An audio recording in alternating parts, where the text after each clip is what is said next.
요소들이 엄청 많지. 갑니다. 알아서 퇴근하세요. 자, 지구 시스템의 물질 순환 딱 두 가지만 합시다. 자, 물 그리고 탄소. 자, 물과 탄소 순환 두 개만 딱 볼 겁니다. 숙제는 끝까지 다 외우면 돼요, 단어. 자, 일단은 첫 번째.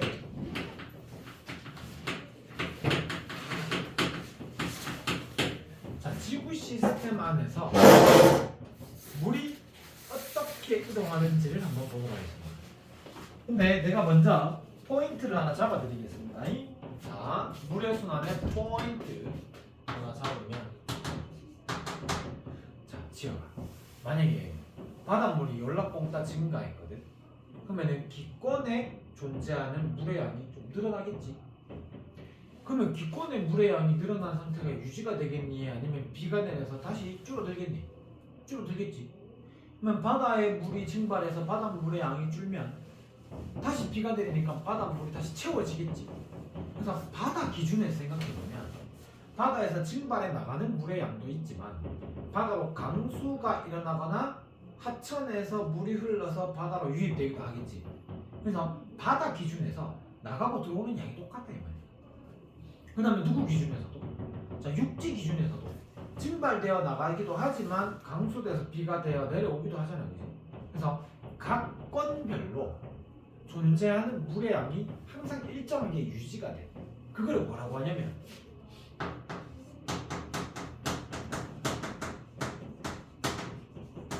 수지평형을 이룬다 라고 얘기합니다. 각 건에 존재하는 물의 양이 일정하게 유지되는 현상을 수지평형이라고 얘기하고, 근데 참고로 수지평형은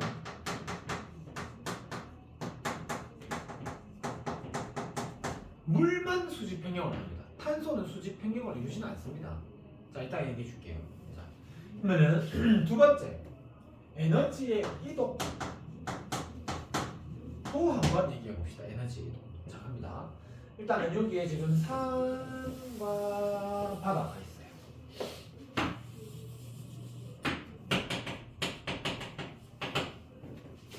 자, 바다에서 바닷물이 증발합니다. 자, 바닷물이 증발한다는 말은 뭐가? 물이 수증기로 바뀐다는 말이에요. 수증기가 되려면 물이 수증기가 되려면 에너지를 흡수해야 되는데 그 에너지원이 태양 복사 에너지더라.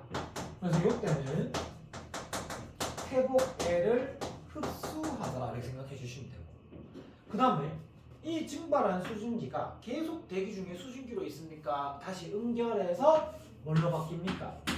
구름으로 바뀝니다. 이 과정에서 응결이 일어납니다. 근데 자, 수증기가 구름이 됐어. 응결해서 다시 뭐가 된 거야?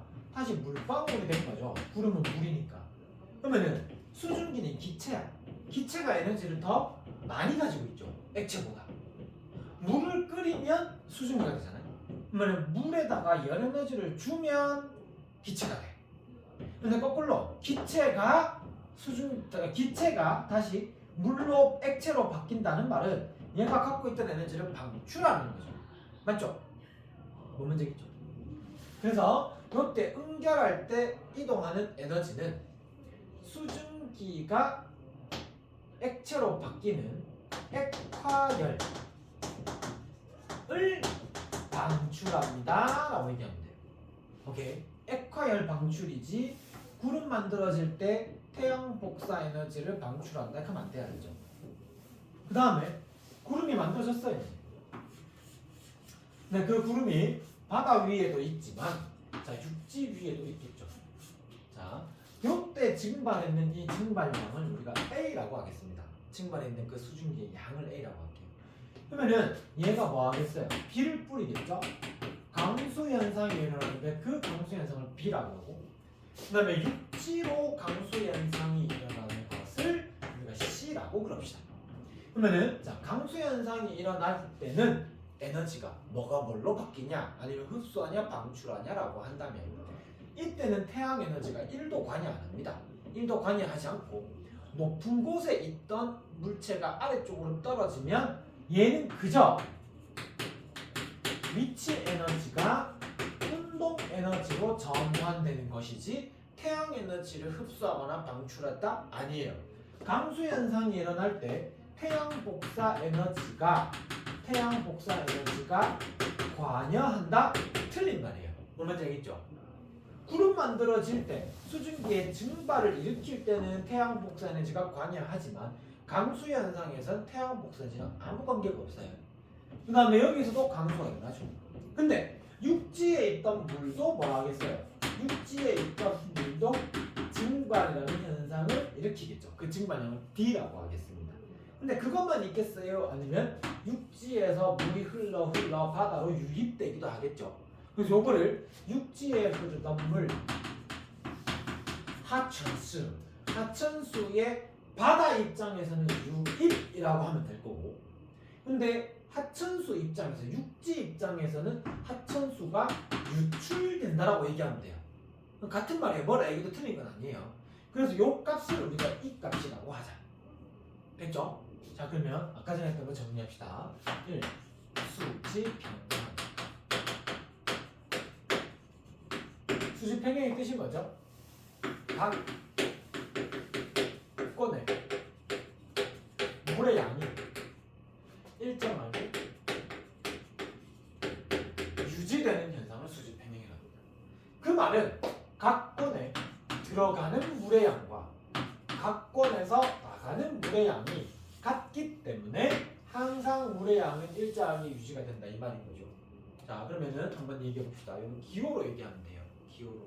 자, 바다에서 수지 평형이 일어나는 거는 뭐 더하기 뭐 값과 뭐 더하기 뭐 값이 같아야 되겠어요. 기호로 얘기해봐요. 시작.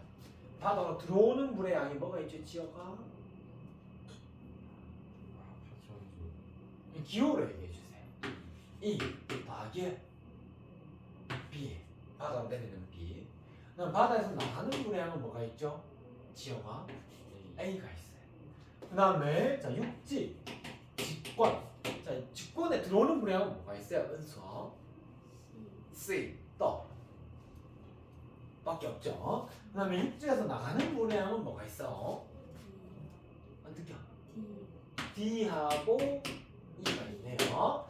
그 다음에 자 기권, 대기로 들어오는 물의 양은 증발돼서 들어오는 물의 양이 있어요. 뭐뭐 있어요? A와 땡큐. 대기에서 나가는 거는 강수니까 C 더하기 B가 있어요. 그래서 이게 내가 왜 이렇게 적냐? 여러분 문제에서 이 양이 109야, 얘가 뭐 107이야, 얘가 얼마니 이래 묻는 거야. 문제겠지? 그럼 얘가 얼마고 얘가 얼마인데 얘가 얼마니 이래 묻는 거지. 그럼 저렇게 방정식을 빵빵빵 수지 평형으로 방정식을 세우면 끝난다. 되겠죠? 좋아요. 퀴즈. 하하. 자.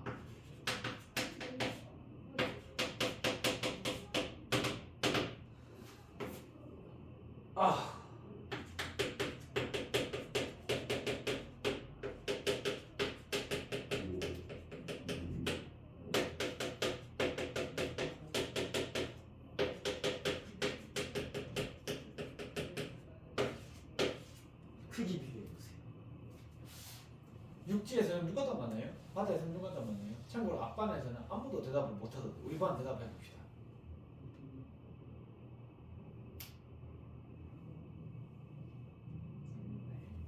육지에서는 증발량이 많다. 지역이네. 육지에서는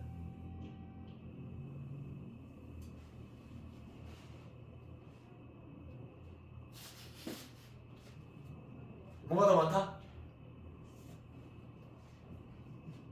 아니 봐봐. 자, 바다 먼저 가볼까? 바다. 자, 바다에서 증발량이 기호가 뭐였어 아까 전에? A였지. 여기 증발이었다. 증발. 그럼 바다에서 강수량의 기호가 뭐였어? 이거 강수량이네. 자, 강수량에다가 뭔가를 더하니 증발량이 되네. 그럼 바다는 누가 많아? 증발량이 많아. 육지에서는 C가 뭐야? 강수야.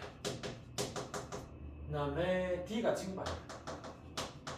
그러니까 증발에다가 뭔가를 더하니 강수가 되네. 그러면 육지는 강수량이 다 높네 이렇게 얘기하면 되겠지. 괜찮죠? 좋아요. 그 다음에 두 번째 탄소순환.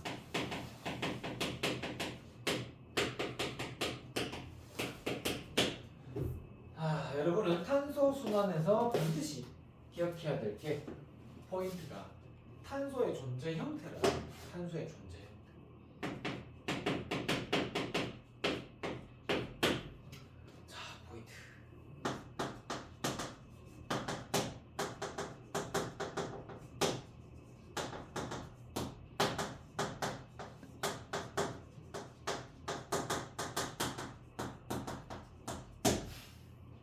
세 번째.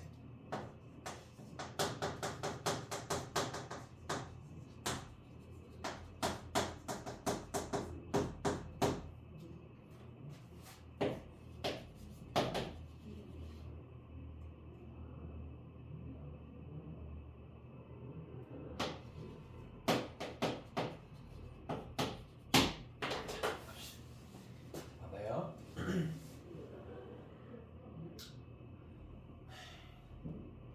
어디 적지? 1.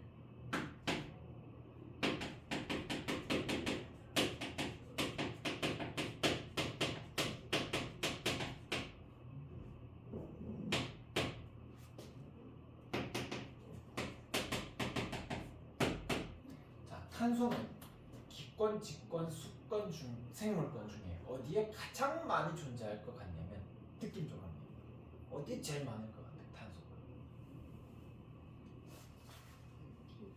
기권. 뭐 때문에 그랬어? 이산화탄소.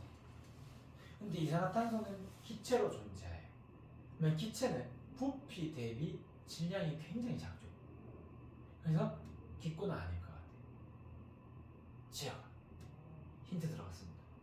기체는 부피 대비 질량이 굉장히 작아요. 그래서 아닐 것 같아요. 그럼 어디 제일 많을 것 같아요? 직권에 제일 많을 것 같죠. 잘했어요. 그래서 자 일단은 직권에 가장 많은 양이 존재하고 있습니다. 그래서 직권 땅에 어떤 형태로 존재하냐면 CaCO3 뭐 석회에서 돌의 형태로 존재합니다. 그래서 우리가 앙금은 물에 녹지 않는 가루 같은 걸 얘기하는데 CaCO3도 앙금이고 그리고 앙금을 다른 말로 영이라고 얘기합니다. 영. 그래서 요거를 자 직권에는 탄산염의 형태로 가장 많이 존재한다. 도 맞는 말입니다. 자, 직권에 가장 많이 있습니다. 99.몇 %를 차지해요. 제일 많이 있어요. 그리고 어디 많겠어요? 생물권에 많겠어요? 수권에 많겠어요? 직권에 많겠어요? 기권에 많겠어요? 참고로 이렇게 생각해봐요. 지구 탄생 초기에 마그마의 바다 뭐 이런 거 단원했던 기억나지?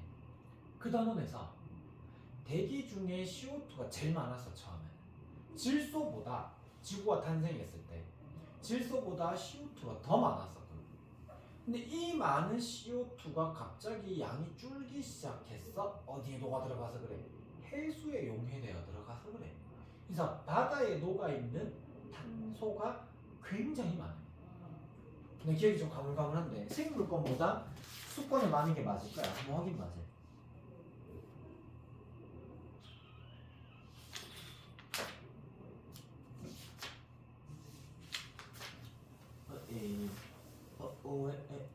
없지.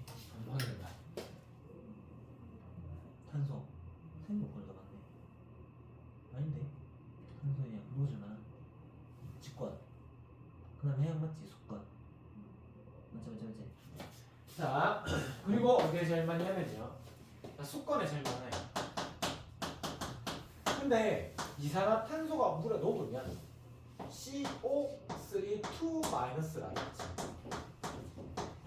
요런 이온 형태로만 존재합니다. 탄산 이온의 형태로 기억하세요. 그럼 근데 직권에는 얘들도 있지만 뭐도 있냐면 화석연료도 있어야죠. 화석연료가 탄소, 수소 덩어리니까 거기에 탄소가 많이 들어있습니다. 그 다음에 어디 있냐? 생물권은 없네.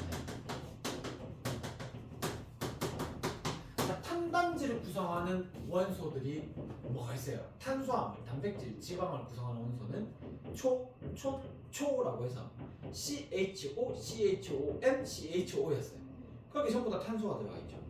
그래서 생명체를 구성하는 물질을 우리는 유기물이라고 그러고, 그래서 유기물의 형태로 생물권에 많이 존재하고 제일 적게 존재하는 것이 기권에 존재하는데 기권에는 이산화탄소의 형태로 존재합니다. 여기까지 기억해놓고, 자 그러면 이거 좀 더 있어야 된다 공간이. 이거 왜 적은 거? 좀 빨리 했으면 좋겠다. 자 봐봐리 여기에 좀 작게 그릴게요. 어야 이렇게 있어요. 이게 바다입니다. 자 대기 중에 CO2가 있죠. 대기 중에 CO2가 바다에 용해되어 들어가면은 CO3 2-가 되든지 아니면은 HCO3- 이온이 됩니다. 그렇죠? 그러면 자, 요거는 대기 중에 있는 CO2가 해수에 용해되는 과정이다. 그러면은 어디에서 어디로 탄소가 이동했는지 알 수 있겠죠, 그냥. 그래서 해수에 용해 그러면 기권에서 수권으로 갔어 이렇게 얘기할 수 있지. 안 적을게. 그 다음에 얘들이 계속 녹아만 있느냐? 아니야. 해수의 온도가 상승하면서 다시 대기 중으로 나오기도 해. 그래서 대기로 방출하기도 해. 그러면 이거는 수권에서 기권으로 이동했어. 그래서 이 과정이 증가하면 대기 중에 CO2 양이 는다 이렇게 얘기하면 맞다 이렇게 얘기할 수 있어야 되겠지. 뭔지 알겠죠? 그 다음에 여기 뭐가 있죠? 얘가 뭐예요? 대기 중에 있는 CO2를 광합성합니다. 그 광합성에서 생물권의 유기물의 형태로 바뀝니다. 그러면 이거는 기권에서 생물권으로 이동했다 이렇게 얘기하면 되는 거예요. 안 적을게요. 그 다음에 얘가 뭐도 해요? 얘가 세포호흡도 해요. 그러면 세포호흡을 통해서 생물권에서 기권으로 다시 갔다 해도 돼요. 근데 얘들이 살다가 죽어서 묻혀서 오랜 시간이 지나면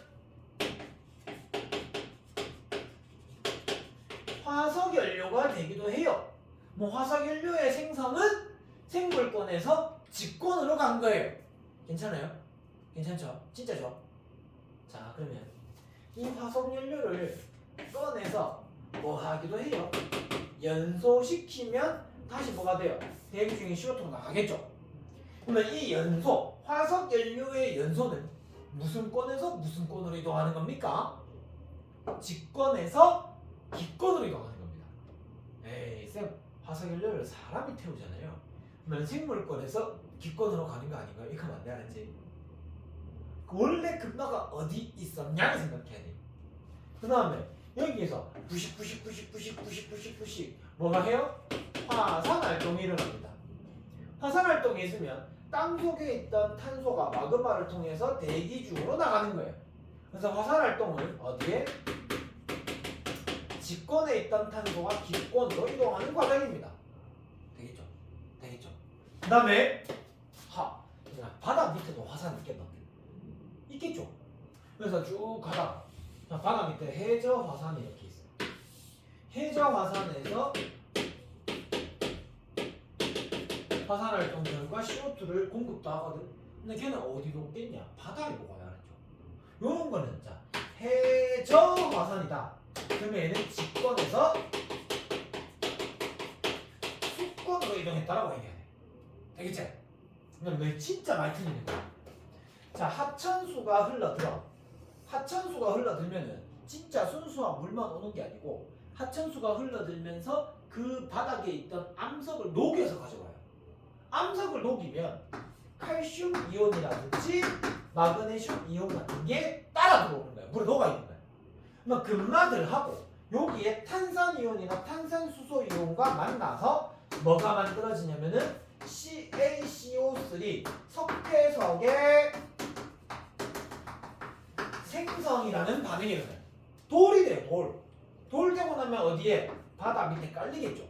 그러면 직권으로 들어가는 거예요. 그래서 석회석의 생성은 어디에서 어디로?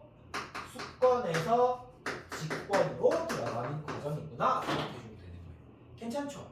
그래서 예를 들면 있잖아. 화석연료의 연소량이 증가해. 그리고 햇빛에 화석연료의 연소량이 증가하고 광합성량이 감소했다면 기권에 있는 탄소량은 증가하겠지. 그래서 각 과정이 누가 일어나면 누가 반드시 반대가 일어나고 이런 게 아니야. 각 과정이 독립적으로 일어날 수 있는 과정들인 거야. 뭔지 알겠나? 자, 무슨 말이냐면 다시 한 번만. 광합성 많이 하는 거랑 화석연료 연소 많이 하는 거랑 상관관계가 있냐 이 말인 거야. 관계가 없잖아. 맞지? 그러니까 광합성량을 많이 하니까 화석연료의 연소가 많아서 대기 중인 CO2는 어차피 비슷해져. 이런 게 성립이 안 되는 거야. 그래서 탄소 순환은 수지 평형을 이루지 못합니다. 각 권에 존재하는 탄소의 양이 항상 일정하게 유지된다. 뻥이야 라고 얘기하면 돼요. 그 대신에 이 탄소가 돌고 돌아도 결국은 어디 안에 있나 지역아. 이 탄소들이 결국은 어디 안에 있나 그래도 얼뜻 어디 안에 있어? 지구 안에 있죠. 그래서 버트 어디에?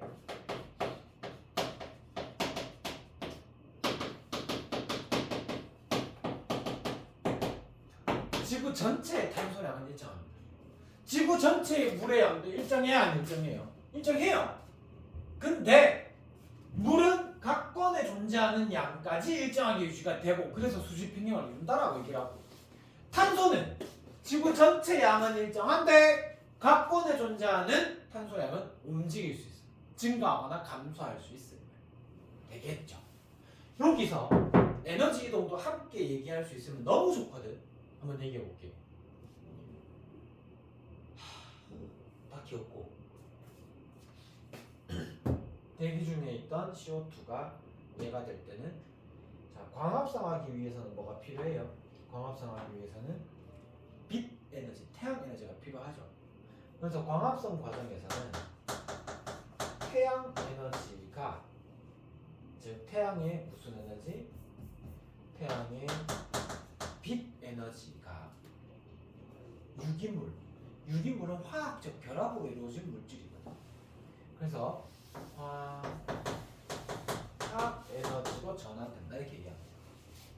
그 다음에 세포호흡을 해서 세포호흡을 통해서는 어떤 에너지 이동이 일어나냐면 자 일단은 화학 에너지로 저장되어 있었어 유기물이 포도당 같은 거.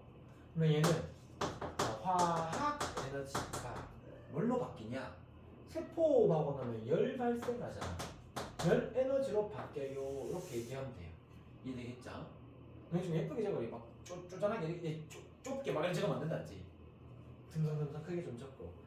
그 다음에 유기물에서 화석연료가 되는 과정에서는 유기물에 저장되어 있던 무슨 에너지가? 화학 에너지가. 근데 화석연료도 탄소와 수소 원자들이 화학적으로 결합해 있는 거거든. 그래서 무슨 에너지로? 화학 에너지가 화학 에너지로 전환됩니다. 이렇게 얘기하면 되는 거예요. 괜찮죠?